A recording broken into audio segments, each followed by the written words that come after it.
समझें कि देश की राजनीति में चल क्या रहा है। हमारे साथ संजय सिंह जी जुड़ गए हैं, आम आदमी पार्टी से राज्यसभा सांसद, कद्दावर नेता और तेज तर्रार नेता। संजय सिंह जी, आपका स्वागत करता हूं इस कार्यक्रम में और सीधा आपके पास आपसे जरा समझना चाहता हूं संजय जी कि इस देश में अब लोकसभा का चुनाव समाप्त हो चुका है। प्रधानमंत्री नरेंद्र मोदी फिर से तीसरी बार उस कुर्सी पर बैठने जा रहे हैं। अब उनको 9 तारीख को उनका ओथ सेरेमनी भी है उनकी। ये सब कुछ सामने है, लेकिन कुछ सवाल जो हैं वो अभी भी सामने हैं और अच्छा है कि आपने समय दिया। बहुत शुक्रगुजार हूं कि कुछ सवालों का जवाब आपसे लेकर जन जन तक, जनता तक, दर्शकों तक पहुंचा पाऊं। संजय जी, सबसे पहला सवाल, इंडिया गठबंधन की अभी बैठक हुई, उस बैठक के बाद एक आत्मविश्वास दिखाई दे रहा था और आप लोग लगातार कह रहे थे कि आगे आगे देखिए होता है क्या क्या कुछ होने जा रहा है। संजय जी देखिए, सबसे पहले तो मैं आपके चैनल को बधाई देना चाहता हूं इस बात के लिए कि जब एग्जिट पोल की हवा चल रही थी मेन स्ट्रीम मीडिया में और बड़े बड़े इलेक्ट्रॉनिक टीवी चैनल्स के ऊपर, उस समय भी आप डटे रहे और आपने जो सर्वे दिखाया वो कमोबेश काफी हद तक जमीनी रूप से सच साबित हुआ। यानी ऐसी लहर दिखाई जा रही थी कि 400 से ज्यादा सीटें, कोई कोई तो 425, 420, 415, अब इतने नंबर दे रहे थे। कहां से दे रहे थे मुझे नहीं मालूम। तो उसका खेल भी समझ में आया कि शेयर मार्केट को का मैनिपुलेशन करने के लिए वो एग्जिट पोल किया गया।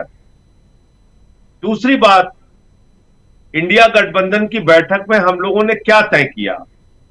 हमने ये तय किया कि ये जो जनादेश मिला है, ये जनादेश प्रधानमंत्री नरेंद्र मोदी जी की नीतियों के खिलाफ मिला है। लोगों ने ये जनादेश बाबा साहब के संविधान को खत्म करने की जो बीजेपी की कोशिश थी उसके खिलाफ दिया है। ये जनादेश दिया है आरक्षण को खत्म करने की कोशिश के खिलाफ। ये जनादेश दिया है महंगाई और बेरोजगारी के खिलाफ, जिसमें खुद नरेंद्र मोदी जी अपने दम पर 272 की संख्या भी नहीं ला पाए। कहते थे 400 पार और आगे 240 पे, यानी लगभग 160 सीट उनके दावों के मुताबिक, उनकी पार्टी के दावों के मुताबिक, उनके नेताओं के दावों के मुताबिक कम आई। तो एक बहुत बड़ी हार देश के प्रधानमंत्री की है। तो हमने ये कहा कि ये जनादेश इस देश की जनता ने मोदी सरकार के खिलाफ दिया है और हम जन आकांक्षाओं को ध्यान में रखते हुए सही समय पर सही फैसला लेंगे। अब वो सही समय पर सही फैसले का क्या मतलब है? मतलब ये है कि जो गठबंधन के दल इनके साथ आज हैं, जिन उम्मीदों के साथ है, कोई कह रहा है कि हमें स्पीकर की पोस्ट चाहिए, और जाहिर सी बात है जब स्पीकर की पोस्ट गठबंधन का दल मांग रहा है तो उसके मन में कहीं ना कहीं यह आशंका है कि पार्टी की तोड़फोड़ करने में बीजेपी मास्टर पार्टी है और इसलिए अगर हमारा स्पीकर रहेगा तो तोड़फोड़ नहीं हो पाएगी। तो इसलिए स्पीकर की पोस्ट मांग रहे हैं। बिहार के लिए और आंध्र प्रदेश के लिए राज्यों का विशेष दर्जा दिए जाने की मांग कर रहे हैं। तो क्या ये सारी मांगे जो वहां के स्थानीय लोगों के दिलों में बसी हुई हैं, जो उन पार्टियों के दिलों में है, क्या उस मांग को ये सरकार, एनडीए की, प्रधानमंत्री मोदी की सरकार पूरी कर पाती है या नहीं कर पाती है? और अगर नहीं पूरी कर पाती है तो हम अपने संवाद को आगे बढ़ाएंगे और जो संभावनाएं होंगी उसके हिसाब से आगे का कदम उठाएंगे। संजय जी, मतलब आगे की संभावनाओं को तलाशने का काम अभी जारी रहेगा, ये साफ समझ में आता है। लेकिन कुछ मुद्दे ऐसे थे, जैसे अग्निवीर के मुद्दे पे बिहार से एक खबर चली और केसी त्यागी ने अपनी बात आगे बढ़ाई थी और यूसीसी की बात भी हुई थी। उधर चंद्रबाबू नायडू भी, ये दोनों N factor, Naidu and Nitish, ये दोनों जो हैं नरेंद्र मोदी को कितने परेशान करते हुए नजर आते हैं आपको? अभी आप थोड़ा सा जिक्र कर भी रहे थे। और क्या यहीं से, इन्हीं दोनों साखियों पर आपकी भी निगाहें टिकी हुई हैं? देखिए, पहली बात तो यह कि मुझे लगता है कि स्पीकर का जो पद है वो बहुत महत्वपूर्ण है और 235 की संख्या अब इंडिया गठबंधन की हो गई है और बहुत सारे निर्दलीय हैं जो कि आ सकते हैं। तो सबसे महत्वपूर्ण चुनाव होगा स्पीकर का। अगर स्पीकर टीडीपी का या जेडीयू का नहीं बनता है तो क्या बीजेपी के भरोसे उनके साथ जाने के लिए दल तैयार है? क्योंकि मैं फिर दोहरा रहा हूं, पार्टियां तोड़ने के मामले में, जोड़ तोड़ करने के मामले में भारतीय जनता पार्टी का कोई मुकाबला नहीं है। महाराष्ट्र में उन्होंने तोड़फोड़ करके सरकार बनाई, गोवा में तोड़फोड़ करके सरकार बनाई, मध्य प्रदेश में तोड़फोड़ करके सरकार बनाई, कर्नाटक में तोड़फोड़ करके सरकार बनाई, उत्तराखंड में, अरुणाचल प्रदेश में, हर जगह यही काम करते हैं। तो वो पहला मौका होगा इंडिया गठबंधन के लिए, पहला मौका होगा, मैं आपके चैनल पे कह रहा हूं पूरी जिम्मेदारी से, पहला मौका होगा इंडिया गठबंधन के लिए निर्णय लेने का कि अगर टीडीपी बीजेपी के सपोर्ट के बगैर अपना स्पीकर बनाने के लिए आगे बढ़ती है तो उस समय इंडिया गठबंधन के दलों की क्या भूमिका होगी। क्या हम टीडीपी के कैंडिडेट को सपोर्ट करेंगे स्पीकर के लिए?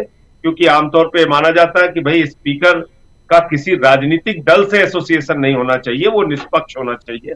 तो उस समय हमारी क्या भूमिका होगी वो बहुत महत्वपूर्ण होगा देखना। और मैं भी ऐसा मानता हूं कि भारतीय जनता पार्टी का स्पीकर अगर लोकसभा में होगा तो वो बहुत सारी चीजों को प्रभावित करता है जो कि उनको नहीं करना चाहिए। 5 साल में हम लोगों ने देखा कि किस तरह से सांसदों को निलंबित कर करके बाहर किया गया। उसका सबसे बड़ा भुक्तभोगी मैं खुद हूं। कितनी बार मुझे निलंबित कर करके बाहर किया, मार्शल से बाहर फिकवाया राज्यसभा में, और लोकसभा में भी यही काम हुआ। 150 सांसद, भारतीय संसदीय इतिहास में कभी नहीं हुआ कि 150 सांसदों को सस्पेंड करके बाहर किया गया हो।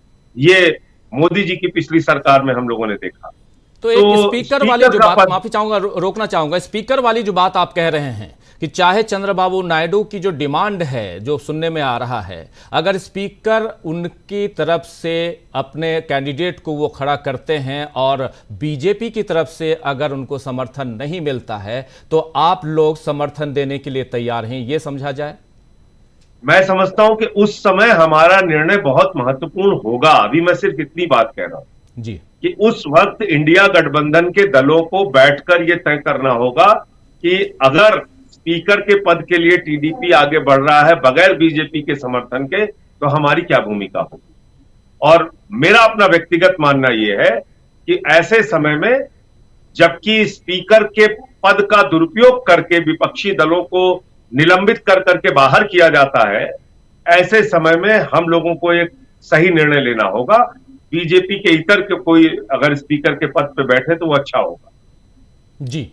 और जितने भी, अभी आप कह भी रहे थे कि कई निर्दलीय और कई ऐसे दल हैं जो संपर्क में हैं, क्या आप लोग अभी वो गतिविधि चल रही है, संपर्क वाली गतिविधि चल रही है, या थोड़ा विराम है, फुल स्टॉप है? और कल जो शेयर बाजार घोटाले को कांग्रेस ने उजागर किया है उस पर क्या कुछ पूरा का पूरा, मैं आपके साथ बात कर रहा हूं तो इंडिया गठबंधन के साथ साथ बात कर रहा हूं, इसलिए ये जरा समझना चाहता हूं कि इंडिया गठबंधन क्या सोचता है, क्योंकि 30 लाख करोड़ रुपए की चपत, घाटा, 5 करोड़ इन्वेस्टर्स के पैसे, परिवार के पैसे डूब गए, ये कल राहुल गांधी ने प्रेस कॉन्फ्रेंस करके बताया है। क्या कहेंगे इस पे? देखिए, ये बात जब इंडिया गठबंधन की बैठक हुई थी जिसमें सभी दलों के लोग मौजूद थे, अखिलेश यादव जी थे और शिवसेना के मित्र थे, टीएमसी के थे, सारे दलों के लोग थे, कम्युनिस्ट पार्टी के लोग थे, तो उसमें ये बात उठी थी और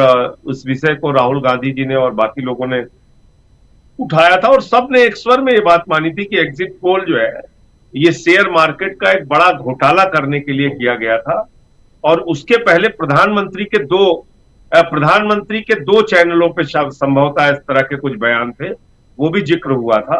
और एक बयान खुद गृहमंत्री का था कि शेयर बाजार में उछाल होगा, कुछ इस तरह से जी। दूसरी बात आप देखिए कि मैं ऐसा मानता हूं कि एग्जिट पोल तो मैं पिछले 25-30 सालों से देख रहा हूं। क्या कभी आपने देखा कि राजस्थान में सीटों की संख्या है 25 और जिताया जा रहा है 33? उत्तराखंड में सीटों की संख्या है 5, जिताया जा रहा है 6। लोक जनशक्ति पार्टी चिराग पासवान की लड़ रही है 5 सीटों पे, जिताया जा रहा है 6 सीटों पे। 4 सीटें हैं कुल हिमाचल प्रदेश में जिताया जा रहा है 8 सीटों पे। हरियाणा में 10 सीटें हैं जिताया जा रहा है 19 सीटों पे। मैं आपको सिलसिलेवार करके बता रहा हूं और आप बताइएगा कि कभी ऐसा एग्जिट पोल आपने जीवन में अपने देखा होगा। मैंने तो तो मुझे आप बताइए। जी, 37% vote share, 37% vote share Tamil Nadu में दिखाया जा रहा था बीजेपी का, 27% वोट शेयर केरला में दिखाया जा रहा था। इससे ज्यादा हास्यास्पद बात कोई हो सकती है? तो मतलब आपने एग्जिट पोल तो किया नहीं, आपने तो मजाक किया। जो आपको आंकड़े बना के बीजेपी के दफ्तर से या पीएमओ से भेजे गए, आपने उसको अपने टीवी चैनल पे प्रसारित कर दिया। और इतना भी समय आपने नहीं लगाया कि कम से कम एक करेक्शन कर लेते कि जहां जितनी संख्या है सीटों की उतनी ही दिखाते। मुझसे तो कहने लगे कि भाई वो जेपी नड्डा जी कह रहे हैं कि विपक्ष वाले इस एग्जिट पोल से परेशान हो गए। मैंने कहा मैं बिल्कुल परेशान नहीं हूं, मैं बिल्कुल परेशान नहीं हूं। नड्डा साहब से पूछ लीजिए, हरियाणा में उनको 19 सीटें दी जा रही हैं, हम कहां से दे दें उनको 19? जी, हम 19 देना चाहते हैं। अब एग्जिट पोल वाले 19 दे रहे हैं उनको, और है कुल वहां पे 10। कहां से लेंगे नड्डा जी? जी, तो मतलब खुला जिसको कहते हैं ना, ये मतलब साफ तौर पे दिख रहा है कि एक शेयर बाजार के घोटाले के लिए, शेयर बाजार को प्रभावित करने के लिए देश की 5 करोड़ जनता, छोटे इन्वेस्टर, रिटेलर जिनको कहते हैं, उनको आपने बर्बाद कर दिया बुरी तरीके से। 31 लाख करोड़ रुपए इस देश के लोगों का डूब गया। और किसका फायदा हुआ?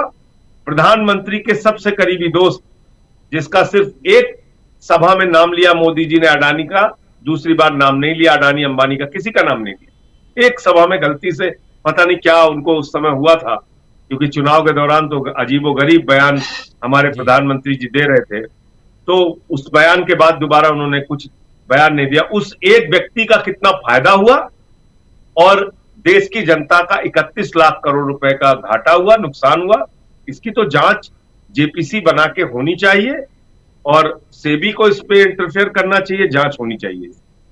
जी, इसकी जांच की मांग आप भी कर रहे हैं, मतलब पूरा इंडिया गठबंधन इसकी जांच की मांग कर रहा है और ये उम्मीद की जाए कि अगली जैसे ही लोकसभा बैठती है और उसमें आप लोग इस मसले को और आगे बढ़ाएंगे। लेकिन इसके साथ साथ आज नरेंद्र मोदी कह रहे थे कि ईवीएम जिंदा है या मर गया, ये पूछ रहे थे। और ये आप लोगों से, आपके ऊपर कमेंट था, आप सबके ऊपर, जो लगातार ईवीएम को लेकर विपक्ष, सिविल सोसाइटी के लोग सब ईवीएम पे चर्चा कर रहे थे। लेकिन आज नरेंद्र मोदी कई सारे मामलों में, कांग्रेस 99 पे सिमट गई और इंडिया गठबंधन की बात करते हुए इंडी अलायंस करते हुए बहुत सारी बातें कह रहे थे। थोड़ा कमेंट आपका चाहूंगा। ईवीएम से शुरुआत कीजिए कि ईवीएम को लेकर डीके शिव कुमार की अभी हमने एक बाइट सुनाई थी जिसमें उन्होंने कहा है कि हम प्रूफ इकट्ठा कर रहे हैं। क्या यहां से आगे ये लड़ाई आपकी जारी रहेगी? और चुनाव आयोग, चूंकि अब मॉडल कोड ऑफ कंडक्ट खत्म हो चुका है, तो उम्मीद करता हूं कि थोड़ा सा आप खुल के बात जरूर करेंगे चुनाव आयोग के पूरे इस चुनाव की प्रक्रिया पर, क्योंकि पहला और दूसरा और तीसरा 3 फेज के बाद इंतजार, और काफी आप लोगों ने उस पर अपनी बातें रखी, विरोध जताया आप लोग, उसके बाद आंकड़े आते हैं। लेकिन फिर भी जब फाइनल प्रेस कॉन्फ्रेंस होता है तब भी चुनाव आयोग सेटिस्फाई करता हुआ देश की जनता को, मतदाता को नजर नहीं आया। इसलिए यहां पर मैं रेखांकित कर रहा हूं, आपसे इस पर जवाब चाहता हूं। देखिए, पहली बात तो यह कि प्रधानमंत्री की जो भाषा है, मैं समझता हूं कि भारत के इतिहास में इतनी असभ्य भाषा का इस्तेमाल, इतनी अमर्यादित भाषा का इस्तेमाल, इतनी सड़कछाप भाषा का इस्तेमाल देश के कभी किसी प्रधानमंत्री ने नहीं किया होगा। उस प्रधानमंत्री की पद की गरिमा को कलंकित करते हैं प्रधानमंत्री मोदी जी। आप बताइए, देश का प्रधानमंत्री कभी कहता है 50 करोड़ की गर्लफ्रेंड, कभी कहता है मुजरा करो, कभी कहता है मुगल, मुसलमान, मटन, मछली, मंगलसूत्र, जर्सी गाय, कांग्रेस की विधवा, अर्बन नक्सल। ये प्रधानमंत्री की भाषा है। ऐसे प्रधानमंत्री बोलते हैं इंडी अलायंस, घमंडी अलायंस, क्या है भाई? मुझे समझ में नहीं आता। कभी तो आप कहते हो कि मैं अवतार हूं, भगवान हूं, मेरा बायोलॉजिकल जन्म ही नहीं हुआ है, और आपकी भाषा को सुन के लगता है कि भैया अवतार अगर ऐसे बोलते हैं तो उनसे बेहतर इंसान ही है। अगर अवतार लोग इसी तरह की भाषा बोलते हैं तो उनसे बहुत बेहतर इंसान है। तो ये पहली बात तो ऐसे उनको बोलना नहीं चाहिए जी। और वो अटल जी की पार्टी के हैं। बताइए, देश के प्रधानमंत्री का एक दिन मैं भाषण सुन रहा था, मैंने उसको लगाया भी कि ट्विटर पे, कि उसमें उन्होंने कहा था कि भाई सरकारें आएंगी जाएंगी, पार्टियां बनेंगी टूटेंगी, ये देश रहना चाहिए और देश का लोकतंत्र अमर रहना चाहिए।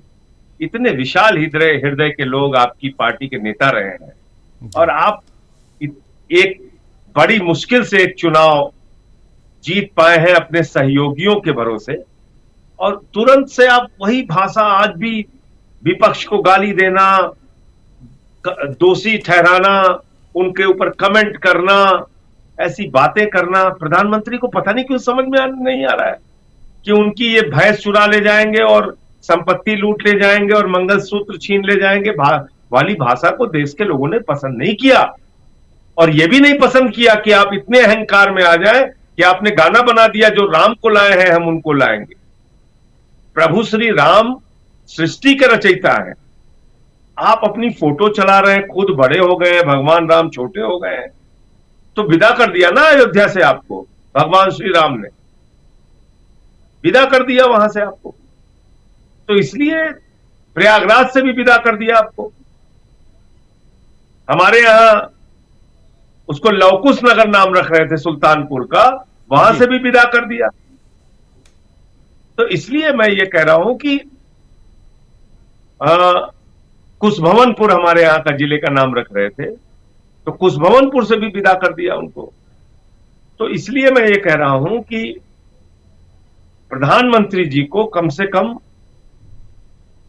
जब तक वो प्रधानमंत्री हैं, कितने दिन रहेंगे मुझे नहीं पता, जब तक वो अब प्रधानमंत्री हैं तो तब तक तो कम से कम उनको अपनी पहले अपना आत्मावलोकन करके अपनी भाषा में सुधार करना चाहिए। चुनाव आयोग कोई इस देश के ऐसी संस्था नहीं है जो सवालों से ऊपर हो।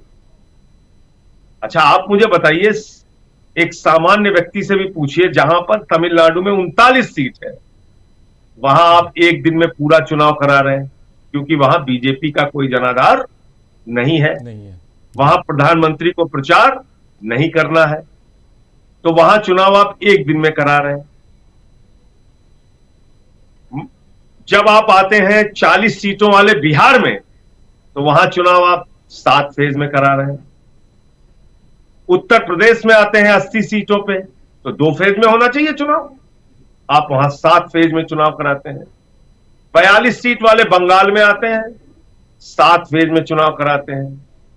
14 सीट वाले झारखंड में आते हैं, कई चरणों में आप चुनाव कराते हैं। क्यों भाई? क्या ये लोगों को समझ में नहीं आ रहा है कि आप देश के प्रधानमंत्री के कार्यक्रम के हिसाब से चुनाव का कार्यक्रम बना रहे हैं? आपके पास जब सुरक्षा बल पर्याप्त मात्रा में है और एक ही दिन में आप पूरे तमिलनाडु का चुनाव करा सकते हैं, तो आप क्यों नहीं करा सकते बंगाल का चुनाव एक दिन में? क्यों नहीं करा सकते बिहार का चुनाव एक दिन में, झारखंड का, उत्तर प्रदेश का? उत्तर प्रदेश में तो आपकी सरकार है। बाबा योगी जी तो कानून व्यवस्था के मामले में पूरे देश में आप कहते हैं कि सबसे बेहतरीन कानून व्यवस्था वाली सरकार है उत्तर प्रदेश की। तो आप 2 चरणों में करा लेते 40-40 सीट की, कभी 8 सीट की करा रहे हैं, कभी 7 सीट की करा रहे हैं। मतलब पूरे चुनाव में आपने भट्ठा बिठा दिया देश का। लोग लाइनों में खड़े हुए हैं, गर्मी का महीना है, तब आपको ये पता नहीं कि जून के महीने में गर्मी होती है, मई के महीने में गर्मी होती है। देश का चुनाव आयोग चुनाव खत्म होने के बाद कह रहा है कि हाँ, वोटिंग परसेंटेज कम हुआ, लोगों को बहुत असुविधा हुई, हमको इस गर्मी का अंदाजा नहीं था, गर्मियों में चुनाव नहीं कराना चाहिए, वोटिंग परसेंटेज घट गया। तो चुनाव आयोग की भूमिका पर क्या प्रश्न नहीं उठेगा? चुनाव आयोग सवालों से ऊपर नहीं है, पहली बात। और दूसरी बात, कहीं ईवीएम की शिकायत मिलेगी वो करेंगे, कहीं काउंटिंग की शिकायत मिलेगी वो करेंगे, कहीं बीजेपी को फेवर करने की शिकायत मिलेगी वो करेंगे, कहीं हिंदू मुसलमान को लड़ाने का प्रधानमंत्री भाषण देंगे उसकी शिकायत करेंगे। क्यों नहीं करेंगे भाई? संजय जी चुनाव आयोग प्रधानमंत्री को क्या में तकलीफ हो रही है? चुनाव की जो संजय जी माफी चाहूंगा, चुनाव उनको आयुक्तों तनख्वाह की मिलती जो है जनता के नियुक्ति है, पैसे से। संजय जी। जी चुनाव आयुक्तों की नियुक्ति के लिए जो नया नियम बना हुआ है जिससे सीजेआई बाहर हैं, अब चूंकि विपक्ष मजबूत है, क्या आप लोग, क्योंकि चुनाव आयोग की बात हो रही है, आप भी कर रहे हैं, क्या आप लोग उस मसले पर भी अब गौर फरमाएंगे, उस मसले को भी आगे बढ़ाएंगे? क्योंकि ये देखिए, पारदर्शी तरीका नजर नहीं आता, एक सामान्य इंसान कहता है। देखिए, जहां तक चीफ जस्टिस ऑफ इंडिया को उस कमेटी से, चयन कमेटी से हटाने का मसला है, मैं समझता हूं कि ये बहुत गंभीर बात है। और न्यायपालिका ने एक तरीके से प्रधानमंत्री के निर्णय का सम्मान रखा, लेकिन ये फैसला अपने आप में बहुत गलत है। अगर एक देश का चीफ जस्टिस उस कमेटी में है, चयन की कमेटी में, तो नॉन पॉलिटिकल लोगों की संख्या उसमें ज्यादा हो जाती है जी। या बराबर हो जाती है या बैलेंस हो जाती है। एक व्यक्ति, मतलब सरकारी संख्या, एक व्यक्ति अपोजिशन का हो गया, एक चीफ जस्टिस ऑफ इंडिया हो गया, एक प्रधानमंत्री हो गया, तो उसमें उनके वोट का, उनके निर्णय का बहुत महत्व बढ़ जाता है। लेकिन आपने अपने हिसाब से कानून मंत्री को रख लिया, इसका मतलब आपकी मंशा चुनाव आयोग जैसी संस्था में भी अपने हिसाब से व्यक्ति को बिठाने की थी। ये तो कोई भी समझ सकता है इस बात को। भाई, चीफ जस्टिस ऑफ इंडिया से आपको क्या प्रॉब्लम है? इसलिए कि उन्होंने इलेक्टोरल बॉन्ड खोल दिया आपका, जिससे आप मुंह छिपाते फिर रहे हैं। आपको मुंह छिपाने की जगह नहीं मिल रही है, उन्होंने आपके इलेक्टोरल बॉन्ड का भ्रष्टाचार खोल दिया, तो इसलिए अब आप उनको बाहर कर देंगे चुनाव आयोग की प्रक्रिया में, चयन प्रक्रिया में। ये सारी चीजें उन्होंने मिसयूज ऑफ एजेंसीज और संसद के नियमों का, और संसद के अंदर बहुमत पाकर 5-0 से जो फैसला दिल्ली सरकार के पक्ष में हुआ था उसको पलटने का, ये सब तमाम गुनाह भारतीय जनता पार्टी ने किए हैं। और आपने ठीक कहा कि अब अग्निवीर का भी मसला उठ रहा है, यूसीसी का भी मसला उठ रहा है, विशेष दर्जा आंध्र प्रदेश और बिहार राज्य को दिया जाए, ये मसला भी उठ रहा है। तो ये तमाम बातें हैं। देखिए, इस पे प्रधानमंत्री जी और उनकी पार्टी क्या करती है। उत्तर प्रदेश का जिक्र आ रहा था, उत्तर प्रदेश में ये अभी जो आंकड़े देख रहा था मैं, लगभग 17 सीटें ऐसी हैं, 17 सीट्स, जहां बीएसपी के कारण इंडिया गठबंधन की हार हुई है। और देश भर में लगभग 35 सीटें ऐसी हैं, 17 तो यहाँ, और तेजस्वी यादव का कहना है कि 10 सीटें वहाँ हरवाई गई। कुछ जगहों पे बिल्कुल रात में बिजली काट दी गई, अचानक बिजली आती है और लाइट आने के बाद देखा जा रहा है कि सपा या कांग्रेस या जो इंडिया गठबंधन के, यही उत्तर प्रदेश में खासकर यही दोनों थे, उसमें से वो नहीं बल्कि अपोजिशन यानी बीजेपी जीत जाती है। बीएसपी को लेकर के जरा मैं समझना चाहता हूँ, क्या कोई चूक हुई, क्या हुआ, या मायावती जी की थोड़ी सी राजनीति, चूंकि अब चुनाव हो चुका है? देखिए, कुछ सीटों का तो मुझे याद है, जैसे मुंबई में एक सीट शायद 48 वोट से शिंदे की पार्टी जीती है। मुंबई वहां पे भी ऐसे लाइट, जी, मुंबई नॉर्थ वेस्ट, कुछ जी, में वहां भी गड़बड़ी की सूचना आई। फर्रुखाबाद में 2-3 हजार वोट से समाजवादी पार्टी को हरा दिया गया, वहां भी लाइट गायब हो गई। अब आप तेजस्वी यादव का भी बता रहे हैं किसी सीट का। तो मैं ये कह रहा हूं कि इसकी चुनाव आयोग अगर निष्पक्ष है तो इसकी जांच कर ले, दोबारा रिकाउंटिंग करा ले, इसमें क्या समस्या है। अगर ऐसी शिकायतें मिली हैं कि उसमें चुनाव की काउंटिंग में हेराफेरी की गई है, तो चुनाव आयोग इसका संज्ञान ले और दोबारा वहां पे अभी तो बक्से पड़े ही होंगे ईवीएम के, तो आप जांच उसकी करा के और दोबारा काउंटिंग कराइए। सुप्रीम कोर्ट ने संभवतः 45 दिन तक ईवीएम मशीनें रखने का निर्देश दिया है जी। और कोई शिकायत होने पर दोबारा रिकाउंटिंग कराने का भी निर्देश दिया है। तो उसको उसका संज्ञान लेना चाहिए अगर ऐसी कहीं गड़बड़ी हुई है तो। दूसरी बात जी, जो इस पूरे मामले में दिख रहा है आपने जो मायावती जी का जिक्र किया, पिछले कई सालों से उनके हर निर्णय में ये प्रश्न उठता है कि वो भारतीय जनता पार्टी के हिसाब से काम कर रही है। बहुत इस देश के वंचित समाज के लोगों को उनसे उम्मीद थी और कांसी राम जी के मिशन से वो पार्टी खड़ी हुई, बीएसपी, जिसमें समाज के अंतिम व्यक्ति की आवाज को उन्होंने उठाने का काम किया, राजनीतिक शक्ति दी, राजनीतिक ताकत दी, बहुत सारे लोग एमपी बने, एमएलए बने, मंत्री बने। लेकिन उस पार्टी का इस हालत में पहुंचना कहीं ना कहीं बहुत तकलीफ देता है। बहन जी 17 सीटों पर उत्तर प्रदेश में चुनाव को अगर प्रभावित कर रही हैं और उसके बाद फिर उल्टा दोष मुसलमानों को ही दे रही हैं कि भाई अब इनके लिए हम सोचेंगे और देखेंगे, ये ठीक नहीं है। आप अपना खुद से देखिए ना कि आपकी वजह से आज एक ऐसी तानाशाह सरकार फिर से इस देश के अंदर बैठ गई जो 10 साल तक देश के अंदर नफरत फैलाने का काम करती रही, समाज के वंचित शोषित लोगों को प्रताड़ित करने का काम करती रही, बाबा साहब डॉक्टर भीमराव अंबेडकर जी के संविधान को तार तार करने का काम करती रही। कहीं आदिवासी के सर पर मध्य प्रदेश में बीजेपी का नेता पेशाब करता हुआ देखा गया, तो कहीं एक दलित का बच्चा अगर गेंद पकड़ लेता है तो गुजरात में उसके अंगूठे काट दिए जाते हैं।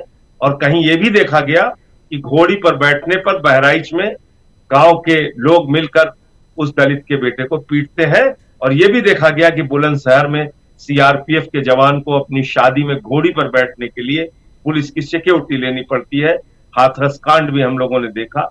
और ये सब कुछ देखने के बाद अगर बहन जी ऐसा काम करती हैं जिससे भारतीय जनता पार्टी को फायदा होता है, तो निश्चित रूप से अब जो देश के वंचित शोषित समाज के लोग हैं वो लोग भी अब इस बारे में सोच रहे हैं और बहुत अच्छा परिणाम उत्तर प्रदेश के लोगों ने दिया है। उनके मन में खतरा था संविधान खत्म हो जाएगा, आरक्षण खत्म हो जाएगा, इसीलिए गठबंधन को 43 सीटें दी हैं उत्तर प्रदेश के लोगों ने। और अगर ऐसे ही हाथी के सूंड में कमल का फूल लेके अगर बहन जी चलेंगी तो उसको समर्थन नहीं मिलेगा जो वर्ग उनका उनसे बड़ी उम्मीदें रखता है।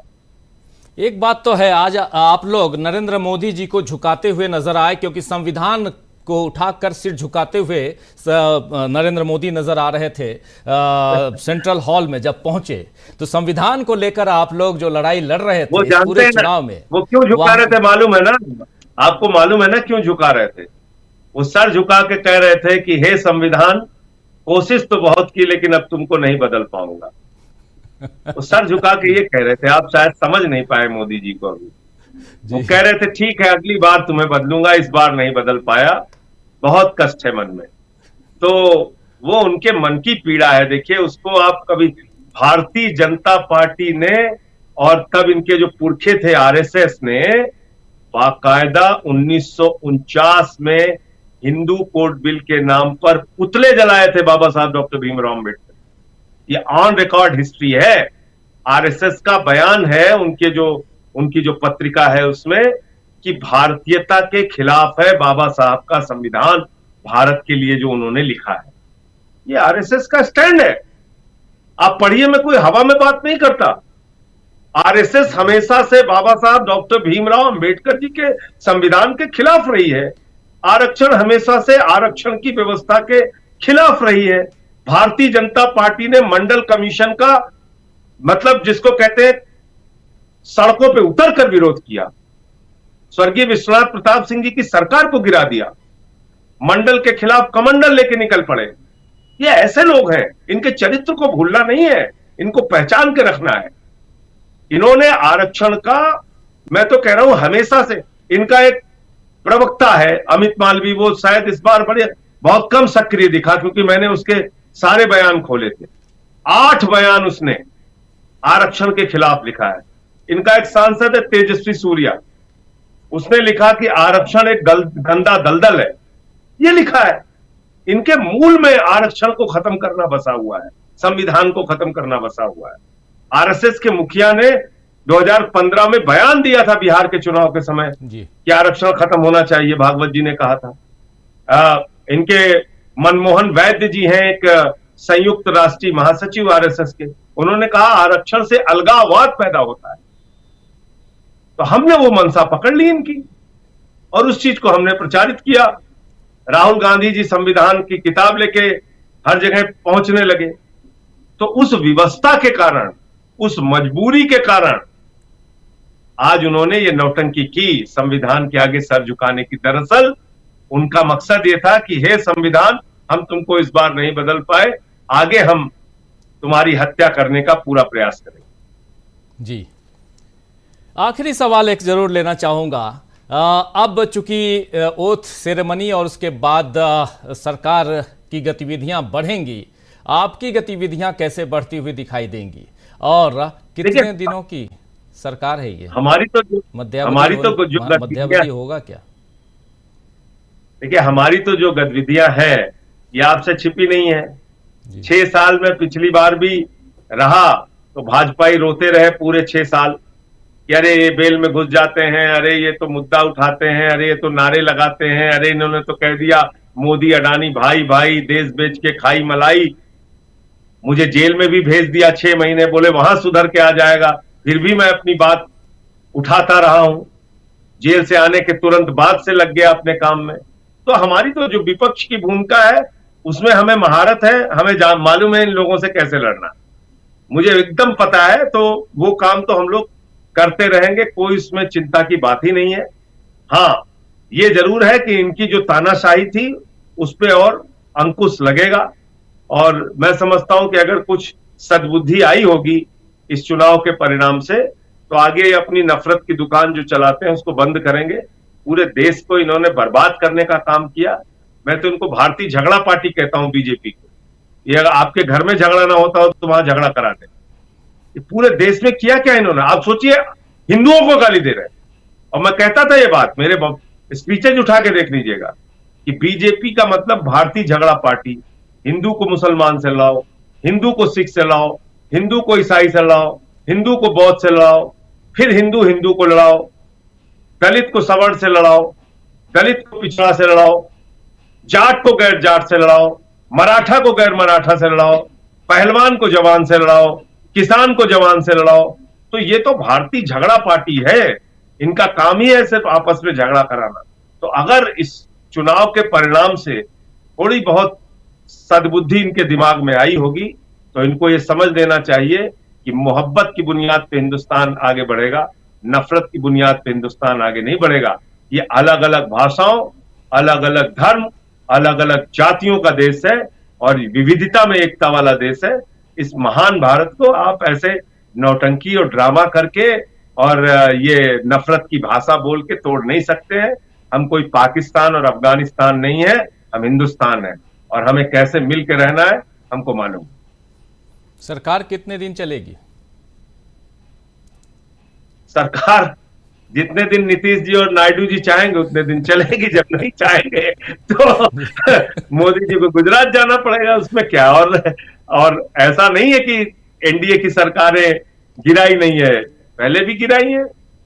एनडीए की एक सरकार तो एक वोट से भी गिरी थी अटल जी की। जी, 13 दिन में गिर गई थी। इस बार तो जी 13 दिन में गिर गई थी। 13 दिन 13 महीने उसके बाद नहीं,